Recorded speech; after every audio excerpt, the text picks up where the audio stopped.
170 தொகுதிகள் இபிஎஸ் உறுதி. பாஜகவுக்கு எத்தனை இடம்? முதற்கட்ட பேச்சுவார்த்தை. பியூஷ் கோயல் தலைமையில் வந்த குழு எடப்பாடி பழனிசாமி சந்தித்து பேசியிருக்காங்க.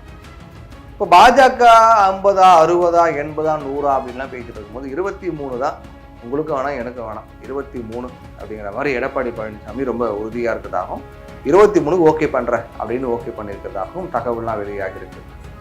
அப்போ மத்திய அமைச்சர் பியூஷ் கோயல் அவரோட நடந்த சந்திப்பில் எடப்பாடி பழனிசாமி இந்த நம்பர்ஸ் ஓகே பண்ணியிருக்காரு. அப்போ அதிமுக 170 இடங்கள்ல போட்டியிடும், அதை மாற்றவே முடியாது. 170 இடங்களை நாங்கள் போட்டியிடுவோம், உங்களுக்கு 23 அப்படிங்கிற மாதிரி பேசியிருக்காரு. இந்த இடத்துல அதிமுக சார்பில் எஸ்பி வேலுமணி, தங்கமணி, KP முனுசாமி, எல்லாரும் கலந்துக்கிட்டாங்க. அதே போல அவங்க பாஜக தரப்புல பியூஷ் கோயலோட மத்திய இணையமைச்சர் எல்முருகன், தமிழக பாஜக தலைவர் நைனா நாகேந்திரன் இவங்கெல்லாம் கலந்துக்கிட்டாங்க. MRC நகருக்கு வந்த பியூஷ் கோயல் அதிமுக முன்னாள் அமைச்சர்கள் வேலுமணியும் தங்கமணியும் வீட்டுக்கு வெளியிலிருந்தே அவரை வரவேற்று கூட்டிட்டு போனாங்க.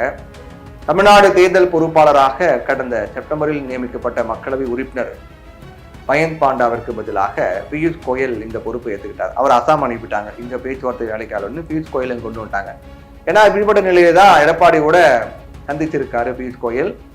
டிசம்பர் 14 அன்னைக்கு டெல்லியில் மத்திய உள்துறை அமைச்சர் அமித்ஷாவை பாஜகவுடைய மாநில தலைவர் நைனா நாகேந்திரன் சந்தித்ததை தொடர்ந்து இந்த புதிய நியமனம் அப்படிங்கிறது அறிவிக்கப்பட்டது. யாரு? பியூஷ் கோயலை நியமிக்கிறாங்க தமிழ்நாடுடைய தேர்தல் பொறுப்பாளராக, பாஜக தரப்புல இருந்து பாஜக தேர்தல் பொறுப்பாளராக. தமிழ்நாட்டில் மொத்தம் 234 சட்டப்பேரவை தொகுதிகள் இருக்கு. 2021 ஆண்டு நடைபெற்ற சட்டப்பேரவை தேர்தலில் அதிமுக மற்றும் அதன் கூட்டணி கட்சிகளான காங்கிரஸ், மதிமுக, விசிக, CPI, CPM, IUML, அதே போல தமிழக வாழ்வுரிமை கட்சி, இவங்க எல்லாம் பல மிக முக்கியமான கட்சிகள்லாம் சேர்ந்து மொத்தமா அவங்களோட கூட்டணி சேர்ந்து பார்த்தோம் அப்படின்னா 159 இடங்களை கைப்பற்றினாங்க. திமுக மட்டுமே 126 இடங்களை பெற்று தனிப்பெரும்பான்மை பெற்று ஆட்சி அமைத்தாங்க.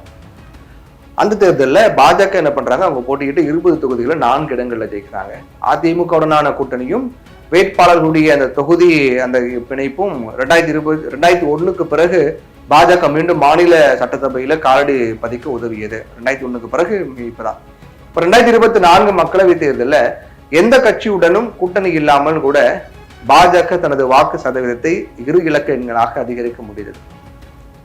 பியூஷ் கோயலை மாநில தேர்தல் பொறுப்பாளராக நியமித்ததற்கு பல முக்கியமான காரணங்கள்லாம் இருக்கு. 2026 சட்டப்பேரவை தேர்தல் குறித்து அதிமுக கிட்ட இருந்து 65 தொகுதிகளை பாஜக கேட்கலாம் அப்படின்னு நைனா நாகேந்திரன் ஒரு பட்டியலை சப்மிட் பண்ணியிருக்காரு மத்திய அமைச்சர் அமித்ஷா கிட்ட. அப்போ அதனால மத்திய அமைச்சர் அப்படிங்கிற அனுபவம் மட்டும் இல்லாம பியூஷ் கோயல் பல்வேறு மாநிலங்கள்ல கட்சியினுடைய தேர்தல் முயற்சிகளை ஒருங்கிணைப்பதில் முக்கிய பங்காற்றியிருக்கார். அந்த அனுபவத்தின் அடிப்படையிலும் முக்கியமா தமிழ்நாட்டில் தொடர்ந்து பல அரசியல் நகர்வுகளை மேற்கொண்டிருக்காரு. அந்த அனுபவத்தின் அடிப்படையில் தான் அவரை நியமிக்கப்பட்டார். பாஜகவுடைய மூத்த தலைவர் ஒருவர் நம்ம இந்த நிகழ்வு தொடர்பாக சில விஷயங்கள்லாம் வெளியாகும் போது என்னன்னா, பாஜக அதிக இடங்கள்ல போட்டியிட இருக்காங்க. அதனுடைய பேக்ரவுண்ட்ல தான் பியூஷ் கோயல் இந்த தமிழ்நாட்டுக்கு தேர்தல் பொறுப்பாளராக, பாஜக தேர்தல் பொறுப்பாளராக நியமிக்கப்பட்டிருக்கார். கடந்த முறை 20 தொகுதி அப்படின்னா இந்த முறை அது டபுள் மடங்காக 40க்கு மேல போட்டியிடுங்கிறத பாஜகவுடைய எண்ணமாக, எதிர்பார்ப்பாக இருக்கு. 2019 மக்களவை தேர்தலில் பியூஷ் கோயலால் தான் பாஜக சுமார் 5 தொகுதிகளை போட்டியிட முடிஞ்சது அப்படின்னு இவருக்கு அதிமுக தலைமையிலுடன் ஒரு நல்லுறவு இருக்கதாக சொல்லப்படுகிறது. திராவிட கட்சிகளுடைய ஆதிக்கம் நிறைந்த மாநிலத்தில் வலுவான கூட்டணி அமைப்பதற்கு ஒரு முக்கியமான தொகுதி பங்கீடு ஏற்பாட்டில் பியூஷ் கோயல் முக்கிய பங்காற்றிய நிலை அப்படிங்கிறது ஏற்கனவே அவர் தொடர்ந்து பல மாநிலங்கள் ஒர்க் பண்ணியிருக்காரு. தமிழ்நாட்டுக்கு இதுக்கு முன்னாடி வந்திருக்காரு. மத்திய பாஜக தலைமைக்கு மாநில பிரிவுக்கும் இடையே ஒரு ஒருமித்த வியூகத்தை உறுதிப்படுத்தக்கூடிய விதமாக பியூஷ் கோயல் திறம்பட செயல்படுவார் அப்படிங்கிறதுக்காக நியமிக்கப்பட்டிருக்காரு. இப்போ பாஜக அதிமுக கூட்டணி மிக அவசியம் இப்போதைக்கு அவங்க தரப்பு NDAக்கு. அதை உடையாம பார்த்துக்கொள்ள பியூஷ் கோயல் அவசியம் அப்படின்னும் எடப்பாடி பழனிசாமி கூட்டணியின் முகமாக இருக்கக்கூடிய நிலையில், தலைவராக இருக்கக்கூடிய நிலையில் பல விதங்கள்ல இது மிகப்பெரிய ஒரு எதிர்பார்ப்பை அதிமுகவுக்கு ஏற்பட்டிருக்கு. எத்தனை இடங்கள் கொடுக்க போறாங்க, இவ்வளவு இடங்கள்ல போட்டியிட போறாங்க அதிமுக, இவ்வளவு பாஜக இவ்வளவு அப்படிங்கிற மாதிரி. அப்போ தமிழ்நாட்டில் அதிமுக பாஜகவுடைய கூட்டணி, பீகார்ல பார்த்தோம் அப்படின்னா பல மாநிலங்கள்ல பார்க்கும்போது பாஜக அந்த மாநில கட்சிகள் கூட்டணி வச்சு பாஜக தான் அங்க பெரிய அளவுல இருப்பாங்க, மாநில கட்சிகள் அப்படி சுருக்குவாங்க. ஆனா தமிழ்நாட்டை அது எடுப்பதற்கான வாய்ப்பு மிக குறைவு தான். எடப்பாடி பழனிசாமி ரொம்ப உறுதியாக சொல்லிட்டாரு.